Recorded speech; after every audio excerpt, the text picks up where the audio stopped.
ছোট খিদের জন্য ঝটপট একটা আয়োজন। এইরকম মিষ্টি টোস্ট আপনারা কে কে পছন্দ করেন বলেন তো? আমার ভীষণ পছন্দ। চলেন রেসিপিটা দেখে নিই। শুরু করছি দুইটা ডিম দিয়ে। দুইটা ডিম দিয়েছি। এইবার এখানে দিয়ে দিচ্ছি 2 টেবিল চামচ চিনি। এখন দিচ্ছি 2 টেবিল চামচ গুঁড়া দুধ। খুব ভালোভাবে মিক্স করে নিচ্ছি। উপকরণ শুধু এতটুকুই। এইবার আমাদের দরকার পাউরুটি। পাউরুটিগুলোর চারপাশের অংশটা চাইলে আপনারা কেটে ফেলতে পারেন। আমার বাবা এত সময় নিয়েই লেগে গিয়েছে প্রচুর খিদে। ঝটপট করে ডিমের মধ্যে ডুবিয়ে দিলাম।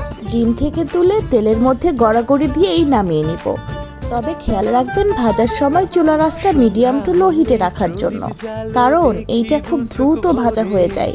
তখন দেখবেন ভিতর থেকে একটু কাঁচা কাঁচা থাকবে, তাই একটু সময় নিয়ে ভাজলেই ভালো।